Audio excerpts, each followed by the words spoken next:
Welcome to Inland Empire Alive, bringing you issues, events, and perspectives from throughout San Bernardino and Riverside counties. I'm David Brady, and on today's show, State Senator Rolicia Ochoa Bogue talks about her time in politics and current issues affecting local communities. That's today on Inland Empire Alive.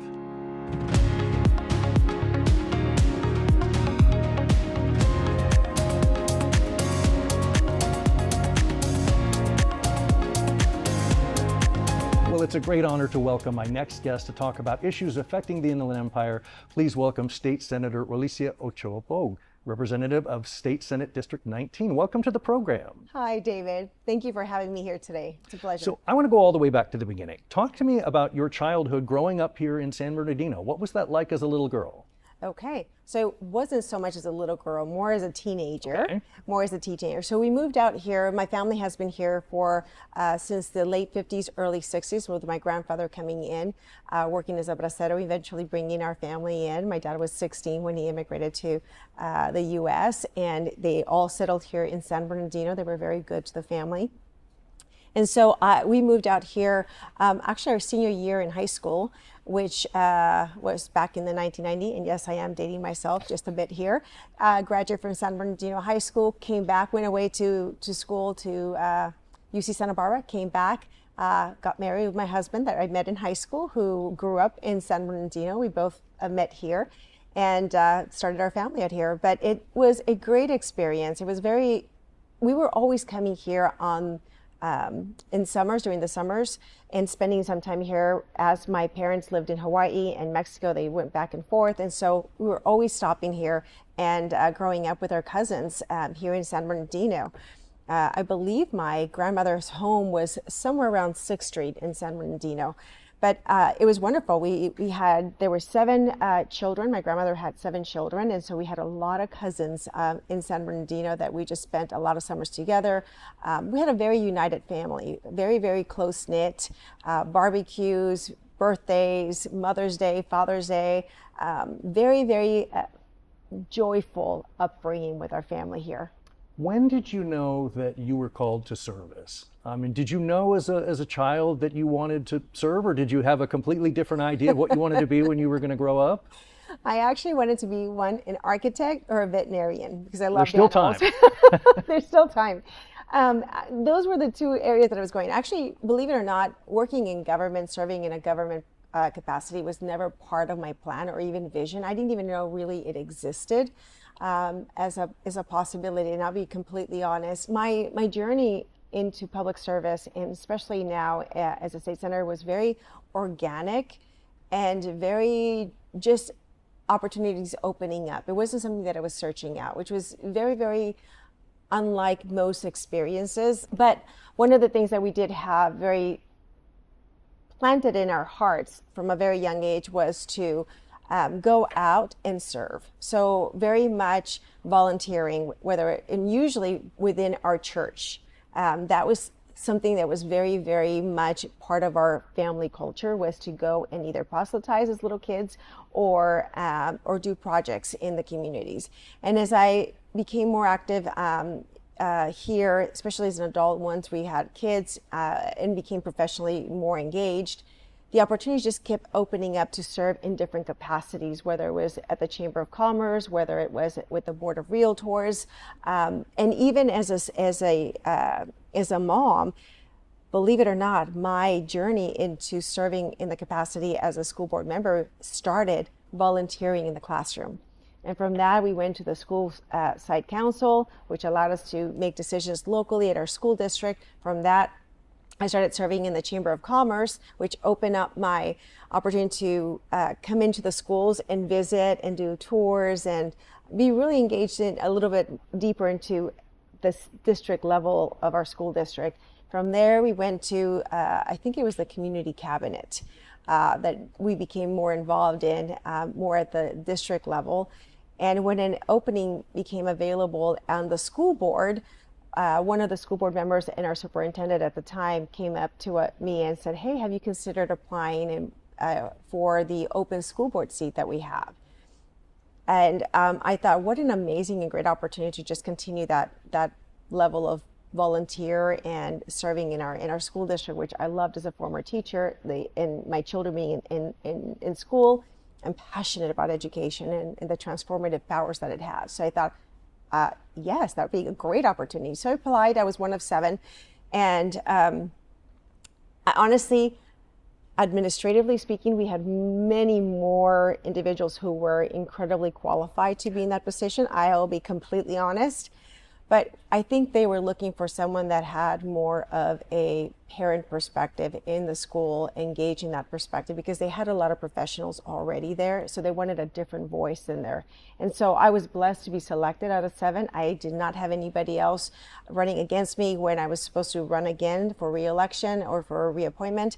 And I was reappointed to the school board again. So, and that just opened up more opportunities. So when this seat became available with my former predecessor, Senator Mike Morrell, who termed out, they were looking for someone to fill the seat. I was one of the candidates that they were considering, and the rest is history. It's just literally opportunities that have come before. And I think, but it starts, and this is why I'm so passionate about really planting the seeds in the next generation of leaders, and especially our youth, that being involved in our communities, volunteering in different capacities within those communities should be really our first step in serving and in official capacities. Because when you're serving in volunteering in different community organizations, you get to know the people that you'll eventually get to serve. And that's when we important. come back, I want to hear much more about how people can get more involved with State Senator Rosalicia Ochoa Bogg after these messages.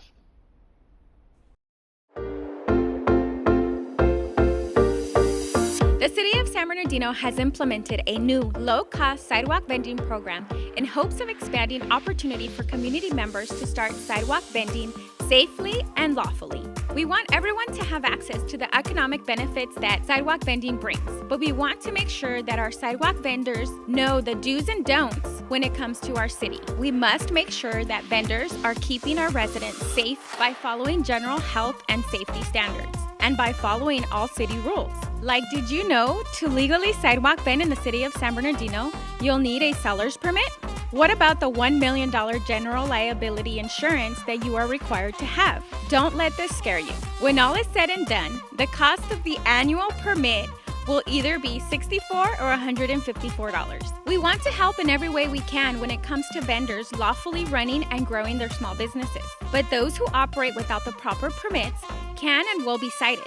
Citations can run anywhere from 100 to a misdemeanor, and repeated violations can result in the confiscation of items needed to sidewalk vend. We do not want this to be you. So, if you have any questions or concerns regarding the new sidewalk vending program, please call us at 909-384-5035, where staff will help you navigate your way to becoming a safe and permitted vendor in our city.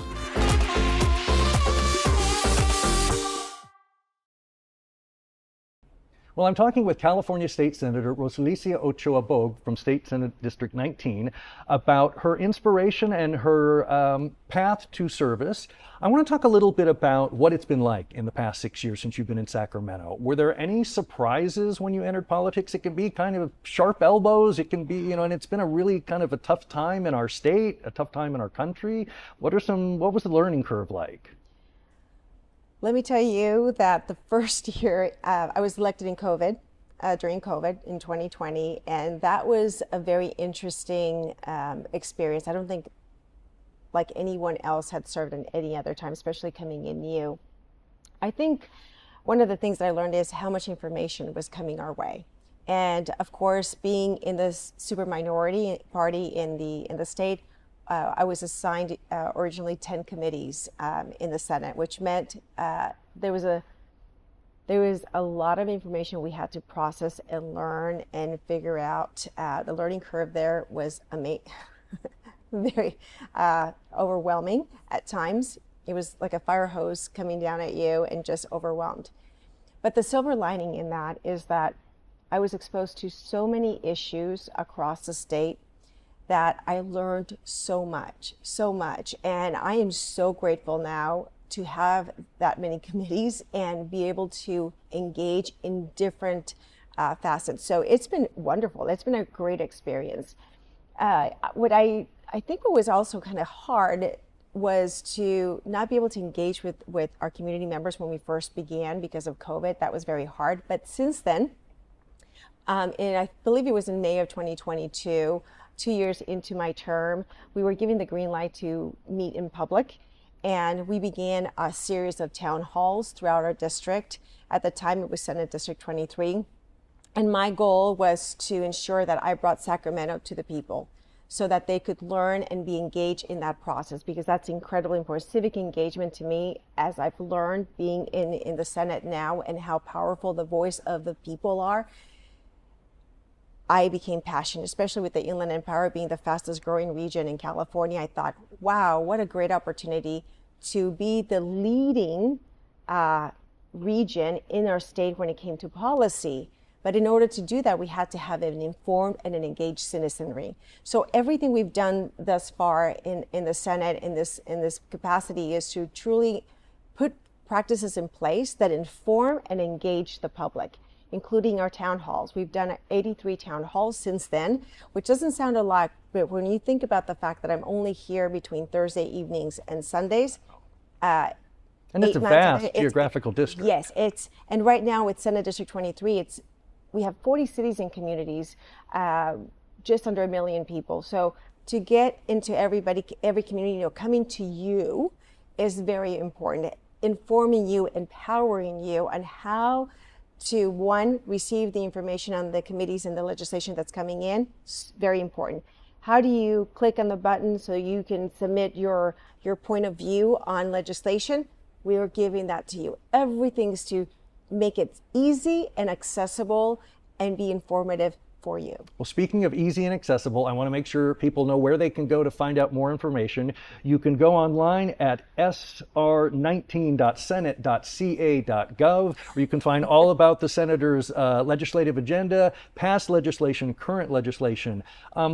Before I let you go, I want to go back to something you touched on earlier. You said a very key phrase, the next set of leaders. Talk to me about, and your career is very young, as you say, but what do you want the next generation to kind of absorb? What are the lessons that you want them to be learning right now about passing the torch?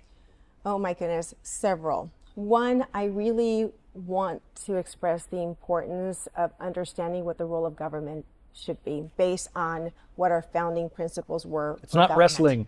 It's not, yes, not wrestling, but it shouldn't be contentious. It's about facilitating the conversations on ideas. So I'm very concerned about how toxic the environment for government is, and that's why I always try to focus on governance, right, rather than politics. I prefer the word governance to help people bring people back into having the discussion of ideas and why they work and they don't work.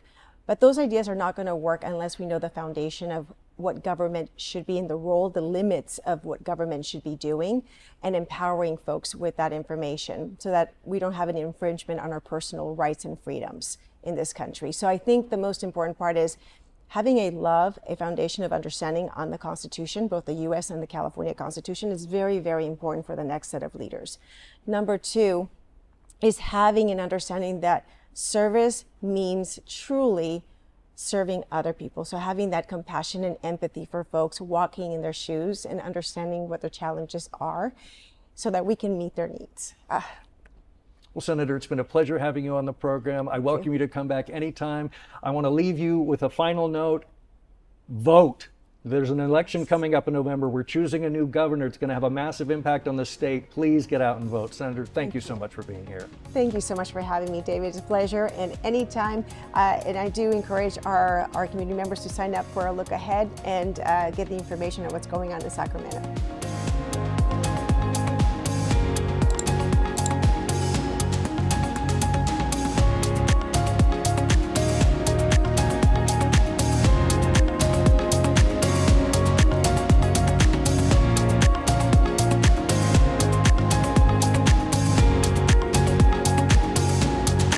Visit iealive.com.